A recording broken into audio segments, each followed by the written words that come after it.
Munich, March 2012.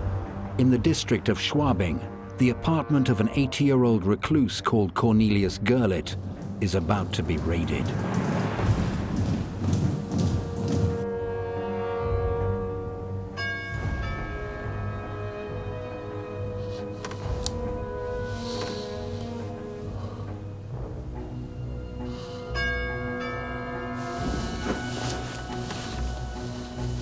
Little did people know that what would be found there would open up a Pandora's box involving Nazi loot, degenerate art, and Hitler's own private museum.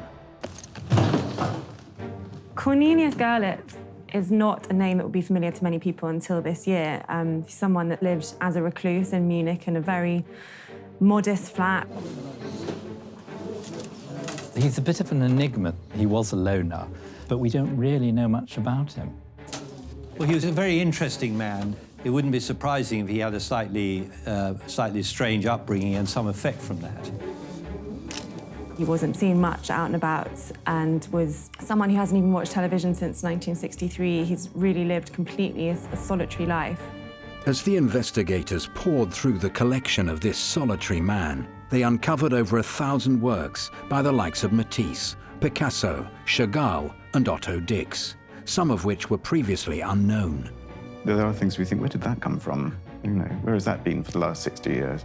Which is, exactly what Cornelius Gurlitt wanted. Has lived a rather pathetic, lonely life with all these pictures. I wonder if it's all true. When the story was broken by Focus magazine, it captured the world's attention. Who was Cornelius Gurlitt? How had he stayed undetected for so long? And just where did all of these artworks come from? The answer to all of these questions begins in the town of Zwickau in eastern Germany in 1930.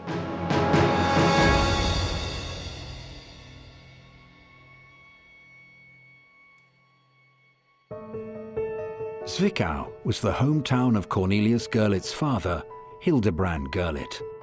He came from a well-known artistic family and worked in the galleries at the König Albert Museum.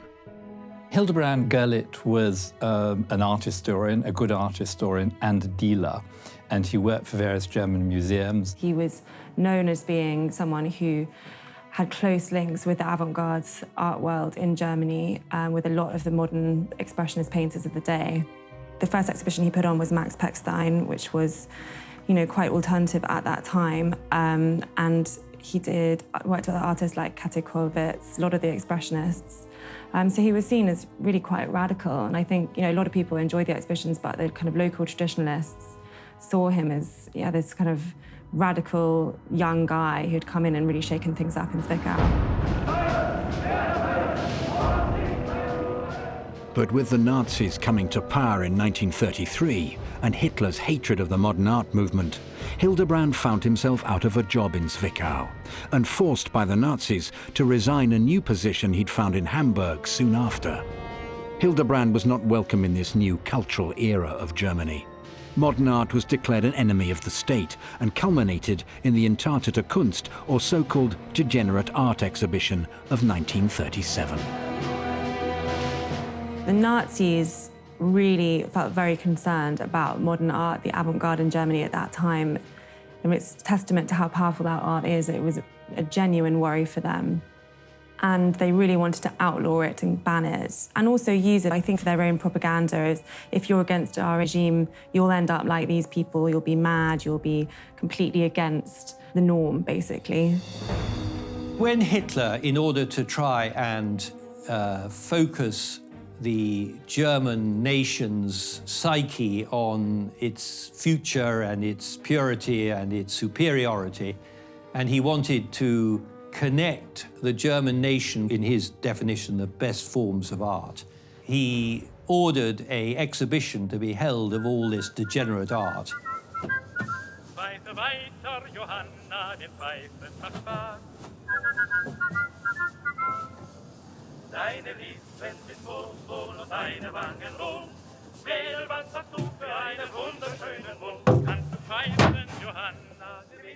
So they mounted actually two exhibitions at the same time. There was one of German art, really for the last 2,000 years, Then at the same time, down the road in Munich, there was the entrusted Kunst exhibition, which actually had more visitors than the other one, unsurprisingly. There was a huge exhibition held in Munich in 1937 with paintings which they despised, presented with slogans against modern art which were written on the walls. And this exhibition attracted 2 million visitors in Munich, which is an amazing number. And it then went on to tour other German cities. But it is most unusual to hold an exhibition of art that you despise. I think a lot of the journalists at that time who had been closely linked to avant-garde circles found it really hard because they were under pressure to write very scornful and scathing reports about the exhibition, saying how horrendous all this work was. Can you imagine, if somebody put on a show of sort of accepted British art now, and then art you're not allowed to see? Of course, you go to the one you're not allowed to see. I mean, the kind of hideous art. There were many people who went to see it, and many were horrified by it. It was absolute chaos in there. Everything was hung, stacked up on the walls. Paintings were lopsided. Things were propped against the wall. Some were unframed, some were framed. And they had graffiti explaining why each work was degenerate. So even if you couldn't figure it out for yourself, you were told. Whereas in the other exhibition, it was all very classical, monumental nudes representing classicism and longevity, all the things that Hitler wanted to build into his Aryan race. 4 times as many people went to the Degenerate Art show as the Corso show. And maybe Hitler was a secret modernist, who knows? I mean, certainly he exposed more Germans to modern art than would ever have seen it if he hadn't put that show on. The Entrusted Kunst exhibition was organised by the Ministry of Public Enlightenment and Propaganda, headed by Joseph Goebbels. Deutsche Männer und Frauen, das Zeitalter eines überspitzten jüdischen Intellektualismus ist nun zu Ende. And some of them went to look at it because they thought they'll never see it again. There had already been the book burnings earlier that year where they'd burnt works by many, many modern writers. So really it was maybe a death knell to those avant-garde artists and their work. So a lot of people who sympathised went at the same time as a lot of people going just to have a kind of scoff and laugh at it. There were several reasons why the Nazis despised so-called degenerate art. Hitler himself personally was very, very conventional in his artistic taste and disliked modern art. Some of the artists who made the modern art, like Chagall, for example, were Jewish. And the Nazis obviously despised them for that reason. And there was also a very strong streak of conventionality in Nazi thought. They espoused old-fashioned traditional values, and modern art seemed to just run counter to that. The era of degenerate art may have ended Hildebrand Gurlitt's promising early career, but he had even more pressing concerns. He did have kind of Jewish blood in him, which would have made him slightly vulnerable to the Nazis. He was what they called a second level Mischling, wasn't he? So I mean, he was a quarter Jewish. It was probably better to play along. Hildebrand's heritage and his love of modernism would have seemingly ended any chance of a career in the art business. But amazingly, he was hired by the Nazis to work as a dealer on behalf of the state. When the Nazis were getting rid of degenerate art, he was singled out as one of a handful of major dealers who were entrusted with the task of selling off the art. So that's where he got quite a lot of his pictures, and he was quite interested in modern art. He was able to ingratiate himself with the Nazis because of his understanding of the whole of the Jewish and other collectors of that current generation of art, and become one of the main individuals who helped them loot art around Europe. He went on to work with the Nazis as one of 4 dealers who were charged with basically making some money out of the modernist or degenerate art as they saw it. I think there's a quote that says something like, "We've got to make some money out of this rubbish." So they just wanted to get it out of Germany and sell it off and get foreign currency in as well. He would argue that he'd saved some of the art by selling it off to foreign collectors rather than allowing the Nazis to destroy it. Hildebrand had a talent for gaining access to artworks, and he was soon buying pieces directly from those who had to sell as they were being persecuted or were forced to flee the country. This is my offer for all 9 of the drawings.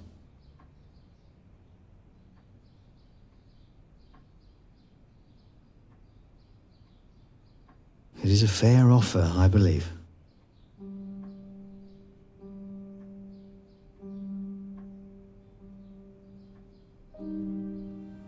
Good. Good. I'll arrange collection, handle all the details. It's very difficult to get inside the minds of people, and it was a very difficult period, and people did things that we would now regard as wrong in many cases. The art will be safe, at least.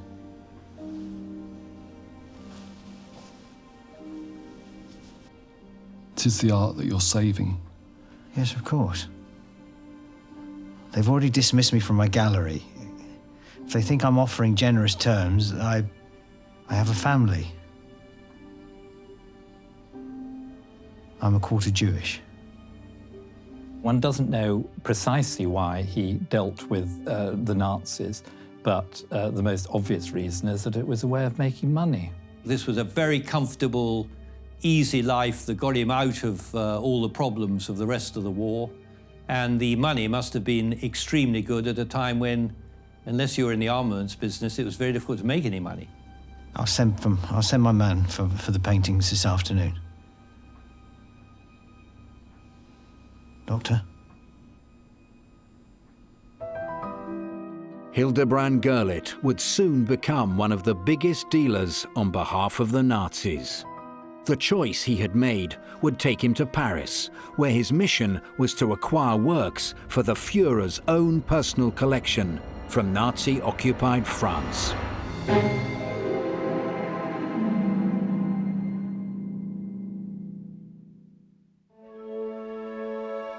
The 2012 Munich artworks discovery had thrown light on the life and career of the man who had acquired the collection, one Hildebrand Gurlitt. He had started out as a respected museum director, but with the Nazis coming to power, he became a key part of the commission for the exploitation of degenerate art. Works were bought directly from those being persecuted and were seized for the Entrusted Kunst exhibition. Hildebrand was able to build up his own collection as he worked to sell these so-called degenerate art pieces abroad, from where they were stored in the Schönhausen Palace near Berlin. In the process, he was able to hoard many works for himself. This is how a number of paintings by the German artist Otto Dix, who featured heavily in the Degenerate Art exhibition, wound up in Cornelius Gurlitt's apartment in Munich. Otto Dix was heavily featured. Obviously, his work is quite shocking visually, very caricatured. People saw it as really horrifying, couldn't understand why he would choose to represent the human figure and face in that way. During the First World War, Dix was very shocked by what he saw, and a lot of his pictures show the savagery of the fighting. And the Nazis despised his paintings as degenerate, and he was categorized as such. But another artist that was interestingly very vilified was Emil Nolde, who actually had been a member of the Nazi Party and a real sympathizer from quite early on. But he was the artist that had the most works of any of them, had 27 works featured in the exhibition, and he was the one that had said, you know, I am a Nazi sympathizer, I stand up for what you believe in. And there's a very sad story about him. He was very elderly, going to, after the exhibition, going to the authorities and saying, you know, I'm a sympathizer, please can you release my work? And they refused. And he had very important crucifixion work, which they wouldn't give him back, despite his allegiance to the party. The label degenerate even applied to music, with an Entrusted Musik exhibition also being staged. It was a bizarre and terrifying time for anyone working in the arts in Germany, and Hildebrand Gurlitt was caught right up in the middle of it. I think we all want to see the kind of Nazi epoch in terms of black and white, and I think a lot of people were both black and white, and certainly before the war, he was incredibly white. He was passionate about modernism, and then the next thing you know, he's in Paris expropriating art from Paul Rosenberg and the Rothschilds, and you know, doing rather kind of dreadful things.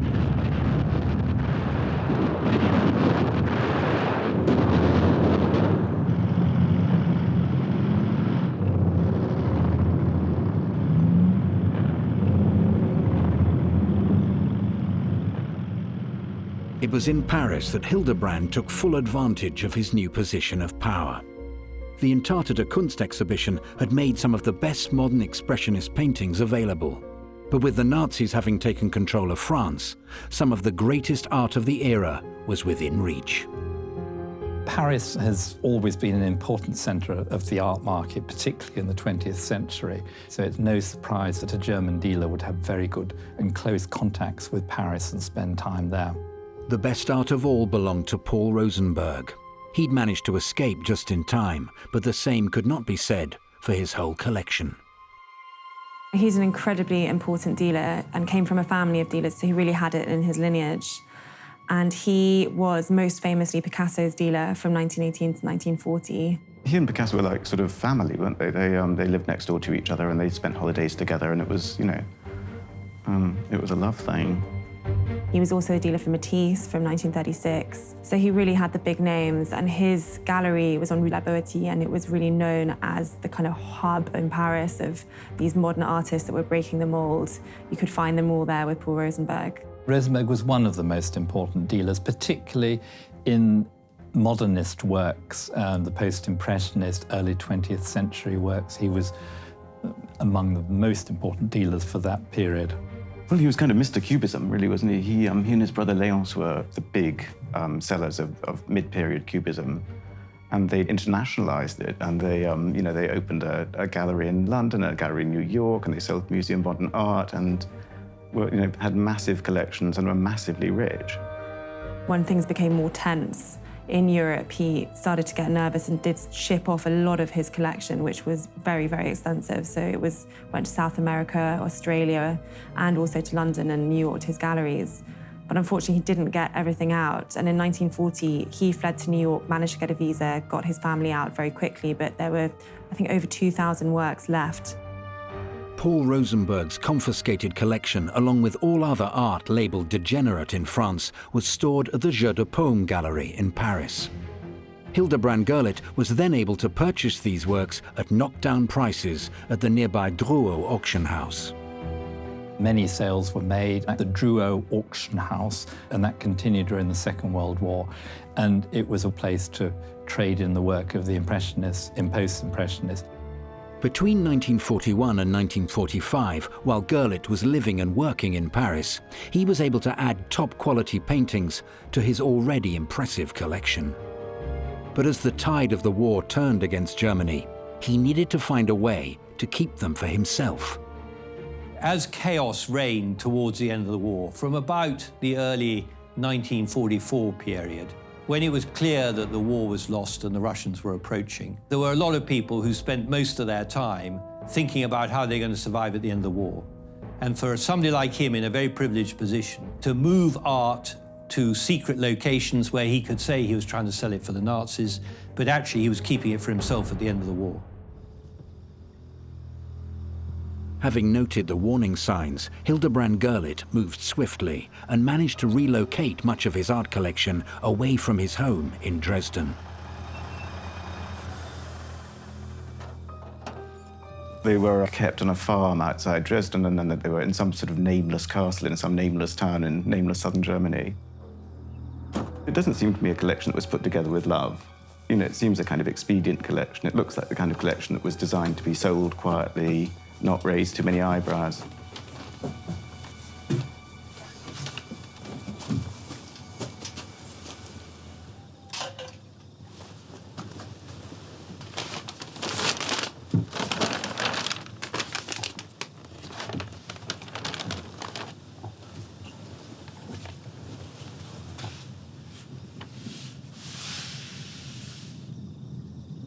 It was fortunate that Hildebrand was able to get the works away from the city of Dresden, given what was about to happen.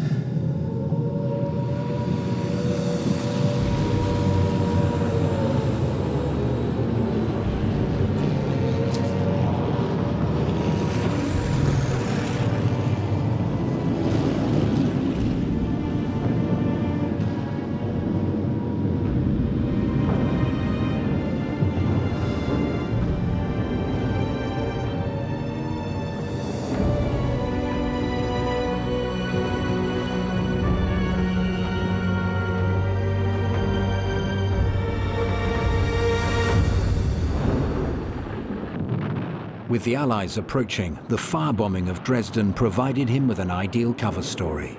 Well, he had a home in Dresden, and actually his street was bombed, so I think Hildebrand saw it as a very obvious and clear solution to their hoard. I think they just said, our street was bombed, all the records have gone, all the art's gone, we don't have anything, we have no letters, we've got nothing. And it made complete sense because it was actually bombed and no one knew that. I think Hildebrand had actually taken the art out at the very, very last minute when the Allies were approaching. So there was no reason really why it wouldn't be true that it was bombed. Hildebrand Gurlitt had another secret, though. He had been hired to find works of art for Hitler himself, and in the process had greatly expanded his own collection. His pretense that it had all been destroyed in Dresden was successful. For over half a century, the hoard was considered lost to the world. And it would have remained so had his son Cornelius not tried to sell one of his paintings just a couple of years ago. A sale that would see the net begin to close in on this 60-year-old crime.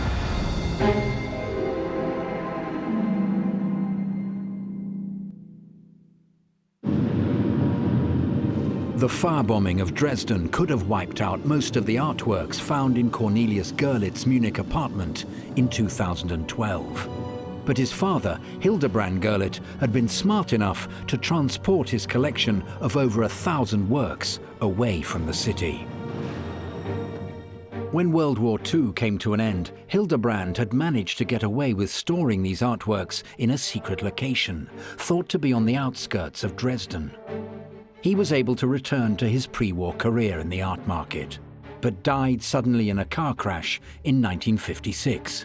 His son Cornelius then succeeded in moving the cache of works into the Schwabing apartment in 1960.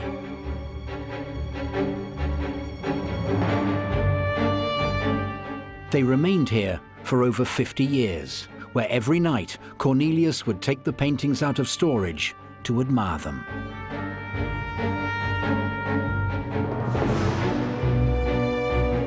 Well, it does seem that he just inherited the pictures. The son enjoyed them privately and would look at them and saw no reason why he should sell them or do anything with them. So the status quo continued and he just took over his father's picture collection. Anybody who is the son of somebody with as extraordinary a career as his father, and the constant moves and times that his father was under suspicion and worked for both the Nazis and the Allies, he must have known that his father had been playing both sides of the street. And that may well, I think, have set up various tensions within him. Cornelius had remained hidden from society for all this time. But with no state health insurance in his old age, he was forced to enter the art market himself and sell one of his paintings for much-needed funds. Spending so much time alone, Cornelius was known to write what he intended to say on cue cards when faced with a conversation. Good afternoon. This is the painting that I wish to sell. Good afternoon. This is the painting that I wish to sell. Cornelius Gurlitt decided to part with this important work by Max Beckmann, The Lion Tamer, because he was getting increasingly ill, and I think really out of desperation he just decided to sell one via an auction house in Cologne.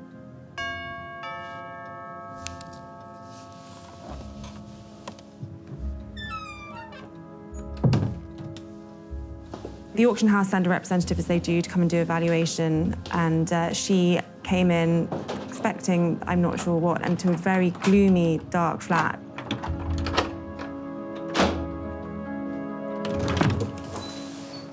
Mr. Gurlitt, I'm Ms. Ballman from the auction house. We spoke on the phone.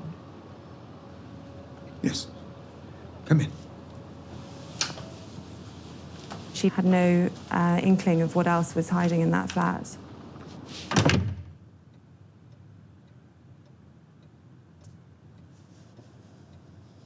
How did you come by it? Was it in your family? My mother's. You don't have any more then? No, this is the only one. This is the painting that I wish to sell. Well, when it was taken to the German auction house, Lempertz, it was very clearly in the provenance. His father's name was up in lights, and his father's name is on our red flag list. Any picture we see anywhere in the world with his name, we undertake extensive research. So it would have been immediately obvious to Lempertz that this picture was claimed by the family of the victims of the original persecution. And so the normal thing then is to contact the family and to say to them, this picture's coming up for sale, and there is a deal that could be done whereby you should get some of the proceeds.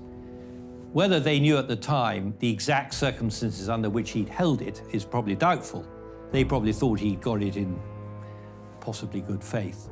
That's highly debatable now, I think. He made an arrangement with the heirs of the pre-war owner, so they agreed to split the proceeds, and it just went on the market as a normal picture and wasn't particularly closely examined. I would like to know what was in the collection in 1956, before Hildebrand died, and how much of that has been sold off quietly in the intervening years. But by selling the Lion Tamer, Cornelius had started the process that would lead to his eventual downfall. He was merely following the example of his father Hildebrand, though, who had been expected to generate funds by selling modern paintings. But he also had another major role: to purchase or otherwise acquire works for the Führer himself. Hitler had grand plans for his own purpose-built Führermuseum in his hometown of Linz, and he needed the greatest works in history to fill it. His desire to make a mark in the art world had started from a very young age, when he first moved to Vienna in 1905. When he was young, Hitler wanted to become an artist, and he applied to study at the Academy of Fine Arts in Vienna and was turned down twice. He was rejected straight out without even an interview, so he really got a slap in the face from that.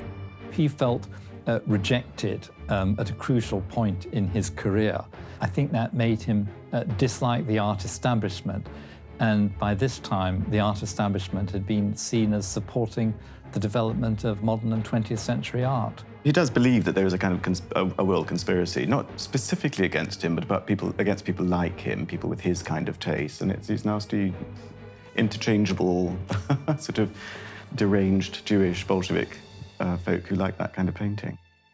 Vienna, at the start of the early 20th century, was the home of a bustling new artistic community that Hitler simply did not fit into. In Vienna, there was no doubt there was a very libertarian, rather degenerate feeling to the city. And it's quite clear that in Vienna at the time, the Austro-Hungarian Empire was falling to bits. I think it's what had happened in Paris sort of 25 years before. Was you had a kind of imperial heavy hand suddenly, in the case of the French, was lifted by Napoleon III being got rid of. In Vienna, it was just, poor old Franz Joseph had been there for 50 years by that time. And I think also it was the city of Sigmund Freud, because one thing that all of these things have in common is kind of psychic introspection and a kind of an idea of the possibility of madness. And that, of course, went down like a cup of cold sick with the Nazis. They didn't like that sort of thing at all. I think in Vienna what was incredible was a real mix of all the different arts, as it were. So there was the birth of atonal music happened in Vienna. You had a new psychological study from Freud. You had artists like Klimt, and then the next generation following him, showing an emotional response to art that was about the internal rather than the external. So it was coming from all directions. It was music, it was theatre, it was literature, it was art. It was a real sort of hotbed for this new avant-garde, a new way of seeing and thinking. There was some great work done in mathematics and science. There was some great work done in psychology, but you can see a lot of people would have felt that that was all pretty strange and a bit unsettling.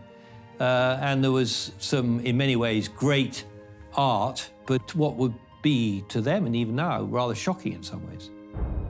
It was very exciting, the early 20th century in Vienna. I mean, culturally, there were a lot of avant-garde artists who were really pushing the boundaries. In Vienna at the time when Hitler was living there in the earlier 20th century, there was quite a conflict between the avant-garde and the traditional art, which was the art that Hitler espoused. Hitler's traditional style, which included watercolours and drab sketches of the sights of Vienna, were not going to cut it in this new modern art scene. But his enormous political success allowed Hitler to finally fulfill his artistic ambitions with the construction of the Führermuseum in his country of birth, Austria. The Führermuseum was going to be in Austria in Linz, which was the hometown of Hitler, and he really wanted to construct this enormous pantheon of the culture of the new Reich. It would be an art museum, but not only that, a library, opera house, theatre, everything to do with his new imposed culture would be here in this enormous, great symbol of his power. He's not the only man, he's not the only megalomaniac man who has seen that a museum is maybe the best way to have your name set for posterity. As ambitious as the Führermuseum was on its own, it was actually only a part of the grand restructuring of the entire city of Linz. Really quite early on in 1936, he had already spoken to his head architects at that time. It was going to be 500 feet long, you know, Arbeitssphere, lots and lots and lots of columns, peristyles, all the usual Nazi claptrap. He pored over the plans, pored over what works he wanted to get, and then he went on a rampage across the countries that they were invading, taking works from Jewish families, from museums. A lot of religious art was taken from churches, even in Germany, and stored them at that time ready for the Führermuseums. And it was a kind of degree of thought that went into it, because it was, you know, it was going to be the central museum of the Reich. It was going to have a collection that effectively showed the whole course of art history leading to Germany. Every single masterpiece from right across time would be housed here in that museum. And people were going to come from all over the Reich to Linz to see it. So there was also the Adolf Hitler Hotel as part of the complex, because of course they would have to have somewhere to stay when they got there. One of the people entrusted with acquiring works for this audacious museum was Hildebrand Gurlitt. During his time in Paris, Gurlitt was a big-time buyer who acquired major works. He even spent 5 million francs on a Cézanne landscape painting of the Vallée de l'Arc, which later proved to be a fake. But he wasn't alone in trying to acquire works for Hitler.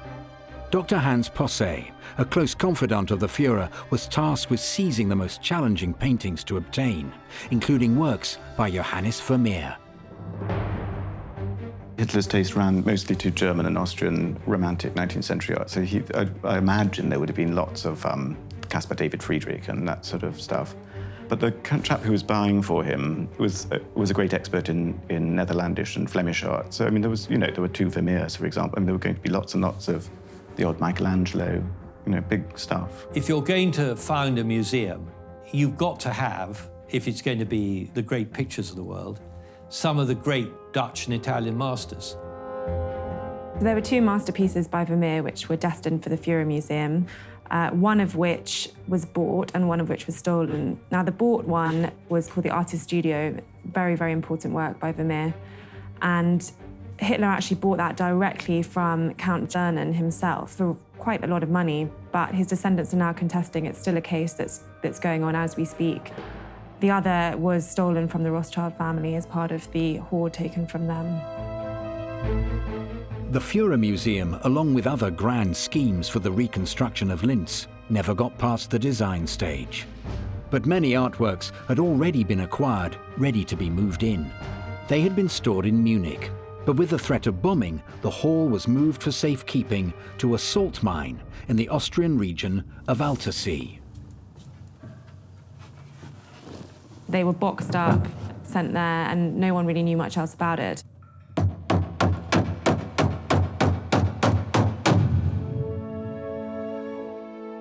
When the war in Europe came to an end, the Allies managed to track down the salt mine in Altersee. Inside, they were able to recover both the astronomer and the artist's studio. They also managed to reclaim a stolen bust by Michelangelo and the priceless Ghent altarpiece, all of which were taken in preparation for the Führermuseum. The Ghent altarpiece was a seminal work, I think that's the right expression, by the Van Eycks, and it set a tone and a procedure for things that makes it historically enormously important. But I think perhaps the most valuable painting taken during the war were those various Vermeers that were stolen individually. Even for Hitler, getting hold of Vermeers and pictures of that quality, not easy. I mean, it's just really very fortunate that those were not destroyed. I mean, there were quite a lot of very good pictures, which we're pretty certain were destroyed, i.e. there's records of where they were, and it's known that that place was bombed or damaged or flooded or whatever, and the pictures were destroyed. Just as Hitler's secret hoard had been recovered at the end of the war, time was running out for Cornelius Gurlitt's stash in his Munich apartment. And a trip to Switzerland would prove to be his final undoing.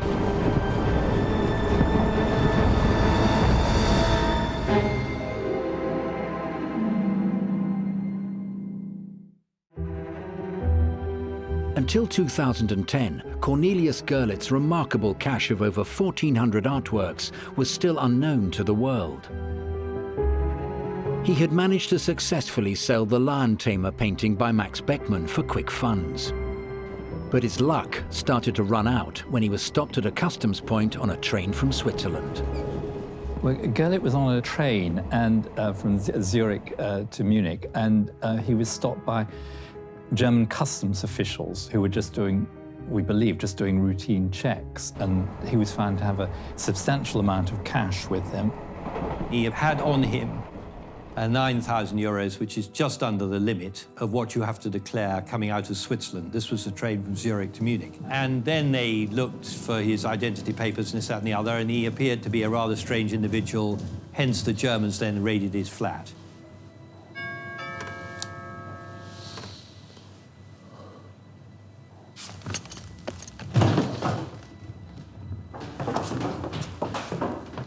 He had no tax references, no health insurance. He's someone who's been kind of completely off the radar of the German authorities. So they were quite surprised to find him with this huge loot.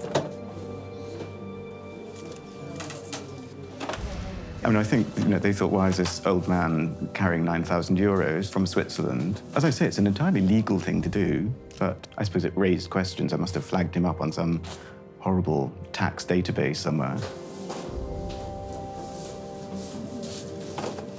I would not be at all surprised if, in fact, his name was on the list of those individuals who had Germans with bank accounts in Switzerland. There have been some whistleblowers in the Swiss banks who gave these lists of names to the American and German intelligence services. So I wonder whether, in fact, they hadn't spotted him, as it were, from one of those lists. When will you bring them back? Finding 1,400 works of art in Germany is just the start of the treasure hunt. The cramped London offices of the Art Loss Register have been besieged ever since German prosecutors announced the discovery of works by masters such as Marc Chagall, Henri Matisse and Pablo Picasso. The race is now on to find the rightful owners. Well, what is unusual is the sheer size of the collection, 1,400 pictures and drawings. Ranging from works on paper right through to oil paintings. It's got a lot of the German expressionists in there, people like Emil Knowles, Max Pechstein, right through to Picasso's, Matisse's. So it's really quite broad, and it's said to be of value over €1 billion. It's slightly unfortunate the whole thing was kept very quiet for about a year or so, and it only emerged later when a German magazine discovered what had happened and published a story that it came out. And I say it's important to come out, but if there are claimants for the pictures, it's important that they're all recorded publicly so we know what's out there.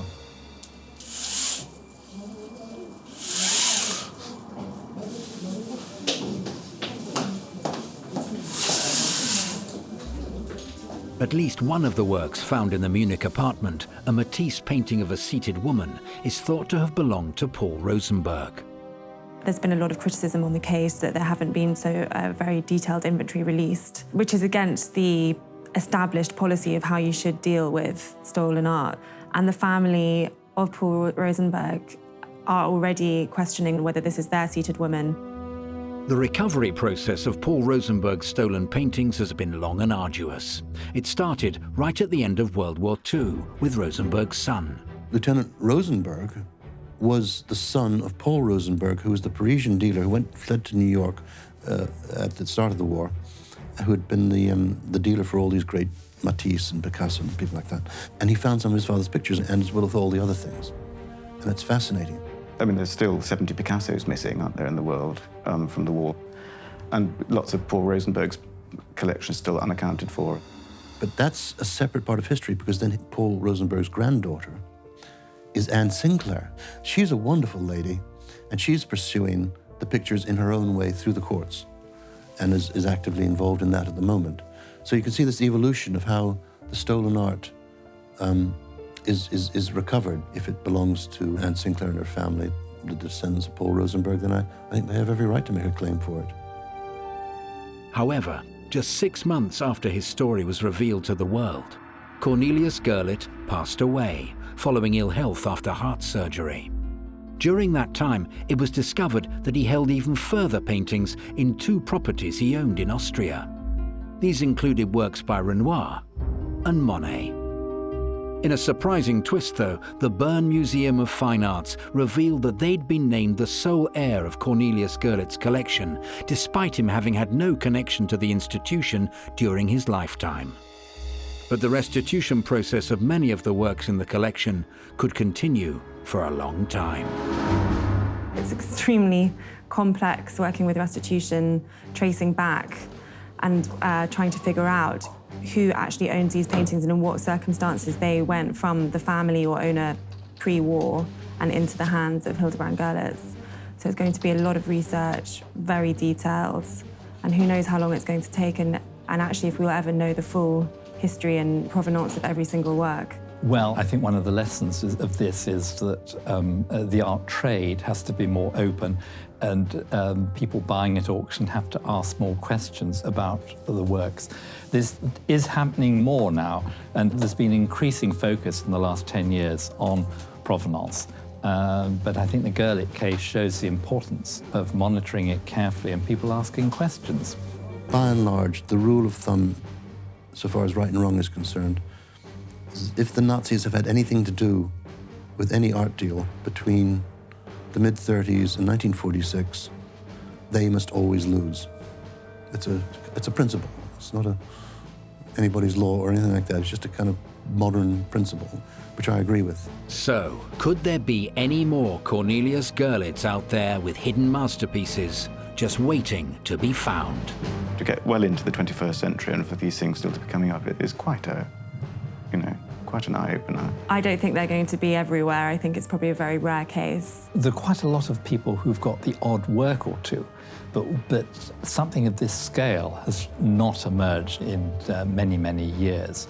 I think it's unlikely there are many people who've got something of that size stashed away secretly. I think this is a real one-off, and the fact that he was such a reclusive character made this possible, but it's certainly not going to be something that happens every day. It will probably take years to sort out the pictures and what category they fall into and whether any were looted, and the whole saga will take a long time to resolve.